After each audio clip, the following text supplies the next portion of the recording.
Hello, and welcome back. It is finally that time of year. You know the exact feeling I'm talking about. You wake up, you pull back the curtains, and the light it hits the room differently. Oh, absolutely. It's noticeably brighter. Yeah, the frost is thawing, both metaphorically and literally, and suddenly looking at the same four walls you've been staring at all winter well, it feels like it's time for a change. So, welcome to Crafting Made Simple. Today we are shaking off the winter gloom and diving headfirst into spring. It really is the season of renewal. And honestly, I think we tend to underestimate how much our environment actually affects our mood. Like when the seasons change outside, if the inside doesn't change with it, you can feel a little stuck. Stuck is the perfect word for it. You just feel stagnant. And to help us get unstuck, we're looking at a fantastic resource today. We're breaking down a blog post from Paperflow Designs. It's titled 7 Creative Spring Crafts for Adults to Brighten Your Home. Now, I have to pause on the title for a second because adults, that really stood out to me. It's an important distinction, isn't it? Usually when you hear spring crafts, your mind immediately goes to toddlers gluing macaroni to a paper plate. Right, or just pipe cleaners everywhere. Exactly. It's usually about keeping kids busy on a rainy afternoon. But this is entirely different. It is. The author here, Not Ardua, is coming at this from a very different angle. And what I found so interesting about this source is her background. She's actually an expert in digital illustrations. Right. SVG files, cutting machines. Yeah, very precise screen-based design. But this isn't about pixels at all. It's about getting your hands dirty. Which is a fascinating pivot. Yeah. You have someone who specializes in the digital precision of vector files telling us to step away from the screen and pivot to things like air-dry clay and foam moss. It really highlights the mission of today's discussion. The source explicitly mentions that these projects aren't just about decoration. They're a chance to, quote, unwind and express yourself. I think we all need a bit of that unwinding right now. It's about the tactile experience. Now, before we get into the glue guns and thankfully, there's no glitter today. Thank goodness for that. Right. But I do have a bit of housekeeping. If you are listening to this on your commute or while doing the dishes, please do not worry about scrambling for a pen. A link to all the supplies we discussed today can be found in the podcast notes or over on the blog at paperflowdesigns.com. Yeah, the specific clays, the paints, the faux florals, it's all curated there so you don't have to guess. Exactly. And here is the really important part to keep your creativity flowing all year round. We want you to join our community, so please take a second to sign up for the Crafting Made Simple newsletter. You can do that by clicking the link right in the description. That's https://birdsen.pageforms981bozlrezz. Trust me, you do not want to miss what's coming next. It's just a great resource for keeping that creative momentum going. But for now, let's unpack these 7 projects. They aren't just a random list of crafts. They actually seem to fall into a few specific vibes or categories of texture. They really do. And the first vibe that jumped out at me was this idea of texture in nature. We aren't just talking about slapping some pink paint on a wall. We're talking about bringing the feeling of the outdoors inside. So let's start with rabbits. Rabbits are entirely synonymous with spring. But to be clear, these aren't your typical plush toys or cartoon bunnies. No, not at all. The first project is a stone-textured rabbit decor. Now, I have to admit, when I read stone, my brain immediately went to heavy, expensive, and, I need a chisel. And probably a quarry in your backyard. Yeah. But no, the source heavily emphasizes accessibility here. You aren't carving marble. You're using lightweight air-dry clay and a small rabbit mold. Okay, let's pause on the material for a second. Air-dry clay. I've used this with my kids, and it's soft, squishy, and very, very white. How do you go from that to something that looks like an antique garden statue? That is the real magic trick of this craft. It's all about the surface treatment. The source explains that the clay is essentially just your canvas. Once it dries, and air-dry clay is great because you obviously don't need a kiln, the key is the painting technique. You use acrylic paint in natural tones. So we're talking grays, beiges, maybe a little taupe? Exactly. Earthy colors. And the technique usually involves stippling or layering. You don't just paint it flat gray like a battleship. You dab on different shades to create that porous, weathered look of real stone. Oh, that makes total sense. It's about creating depth so it fools the eye. And the benefit here is highly practical. Real stone is incredibly heavy. If you put a solid stone statue on a floating shelf, you might rip the shelf right off the drywall. Right, which is not the spring refresh we're going for. Definitely not. Yeah. This gives you that grounded, sophisticated aesthetic, that sort of classic English garden look, but it weighs practically nothing. It's a total illusion. I love that. It anchors the space visually without the physical weight. But then, if we look at the second craft, we have a completely different texture, but the exact same subject matter. We have the moss-covered bunny silhouette. Yes. So we go from cold, hard, faux stone to something extremely soft and green. This one feels a bit more rustic to me, almost like a topiary. It does. And the construction is interesting here because it's not a 3D mold like the clay rabbit. It starts with a sturdy base, like cardboard or wood that's been cut into a bunny shape. So it's just a profile, a flat silhouette. Correct. And that becomes your base to apply the texture. You are gluing on moss to cover the surface entirely. Now, I have to ask about this because I have seen moss crafts go horribly wrong. They can easily look like a generic green blob where you literally can't tell if it's supposed to be a bunny or just a weird bush. How does Na suggest we avoid the blob effect? Well, it's all in the details. This is exactly what separates a kid's craft from an adult decor piece. The source highlights using specific materials to define the features of the rabbit. Naz suggests using twigs for whiskers. Oh, that is such a nice touch, using actual wood instead of drawing it on. Yeah, and using leaves or small flowers to define the eyes. It breaks up that solid green monolith. You aren't just taking a Sharpie to moss.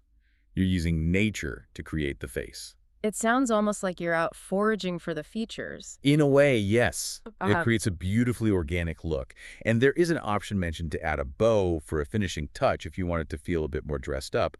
But the real sophistication comes from those natural accents. So on one hand, you have the stone rabbit, which feels very serene, minimalist, and cool to the touch, visually speaking.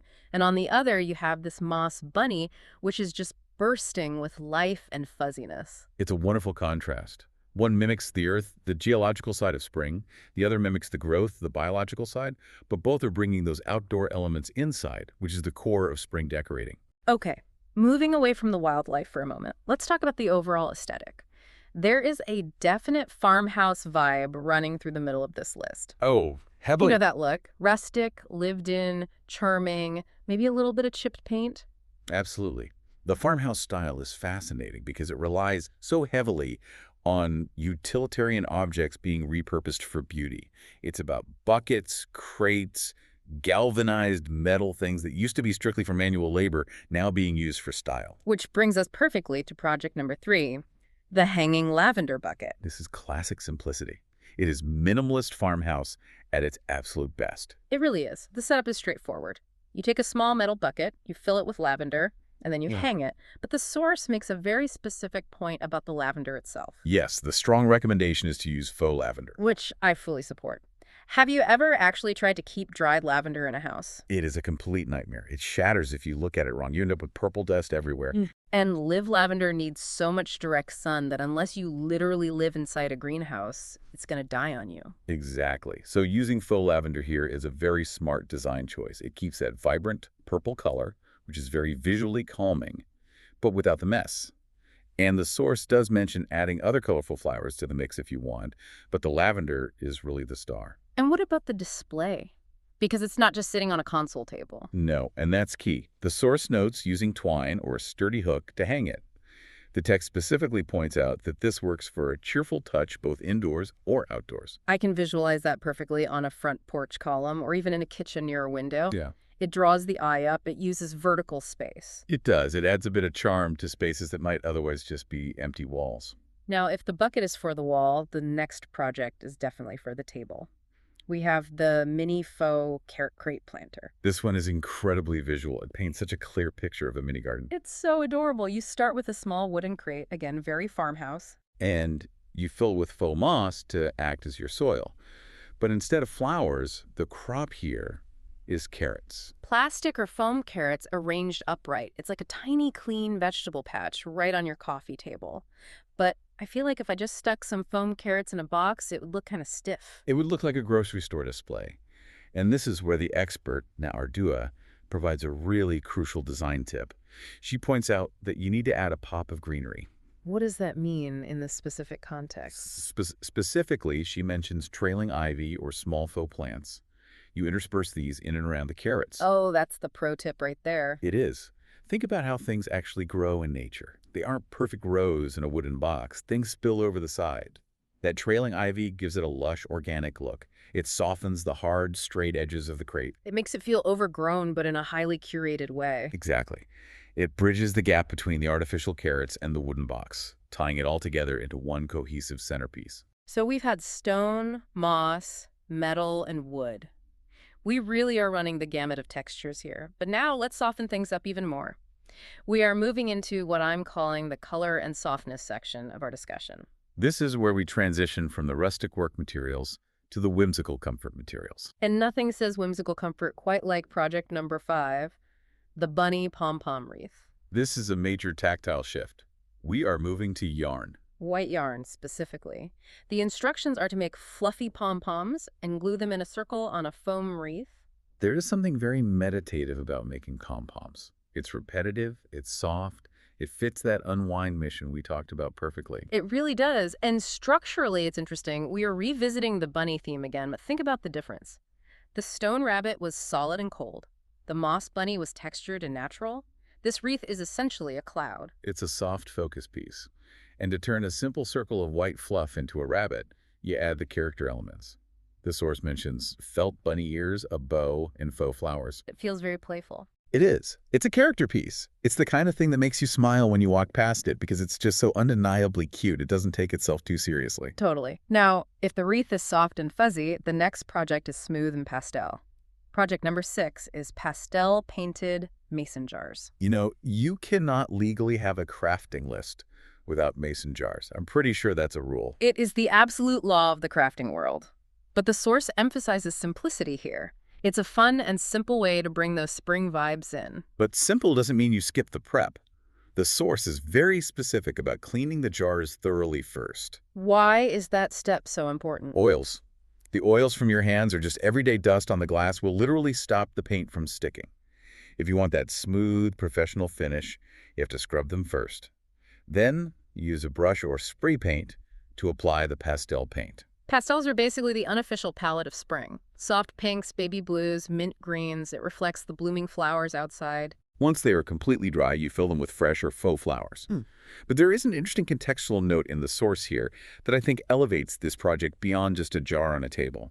Did you catch the mention of weddings? I did. It specifically flags these as popular for wedding favors because apparently weddings are huge in the spring. It connects the craft to a broader social season. It's not just home decor, it's celebration decor.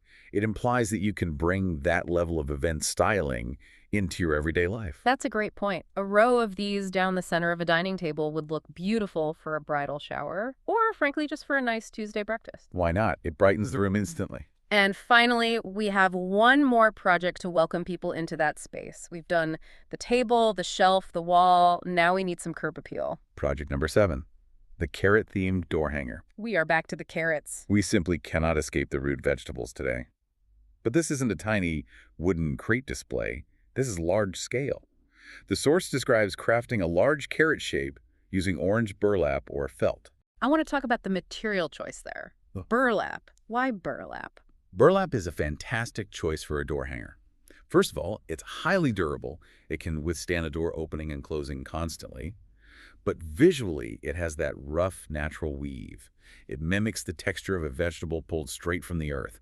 If you used shiny orange plastic or paper, it would look cheap.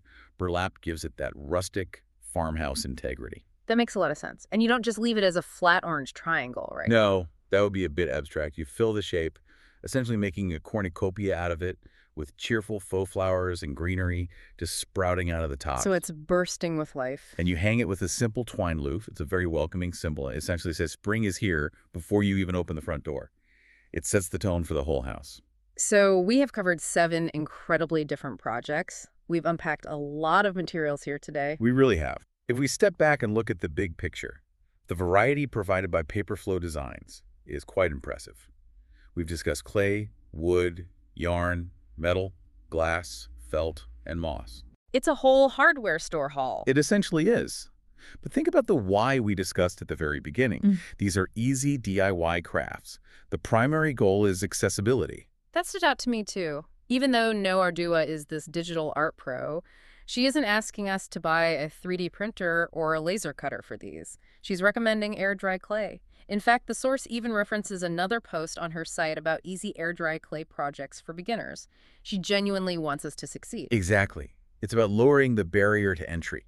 She knows that if the project is too hard or requires specialized tools, you won't get that relaxation benefit. You'll just get frustrated. Visually, we've covered three distinct themes today. We have that farmhouse charm with the lavender bucket and the crate, we have the whimsical side with the pom-pom wreath, and we have the organic, natural side with the stone rabbit and the moss silhouette. There really is something for every personality type here. Whether you want your house to look like a refined garden or a playful bunny burrow, there is a project that fits. You don't have to do all seven. You just pick the one that speaks to your current headspace. So, to recap our journey today, we have planted faux carrots in crates, we've painted mason jars in lovely pastels, and we've textured bunnies to look like ancient stone We've statues. been very busy. We've essentially renovated the decor in about 15 minutes. We have. And remember, if you want to get your hands on the supplies for any of these, whether it's the air dry clay or the specific type of pastel paint, the link is waiting for you in the notes or at paperflowdesigns.com. It's all right there, so you don't have to hunt around for it online. And one more time, because I know you want to stay in the loop with all things creative, don't forget to sign up for the Crafting Made Simple newsletter to get more ideas like this delivered straight to you. Click the link in the description. That's https://birdsend.pageforms981bozlr. It is the absolute best way to make sure you actually do the projects instead of just endlessly scrolling and thinking about them. Before we go, I want to leave you, the listener, with a thought about why we actually do this. Why do we bother hanging a burlap carrot on the door? Why take the time to paint a fake stone rabbit? It's a really important question to ask. There's a deep psychology to seasonal crafting. When you change the small tactile details in your home, like swapping out a heavy winter wreath for a bright spring one, or placing a vibrant green plant on the mantle, you are physically signaling a fresh start to your brain. It's like a mental reset. It is.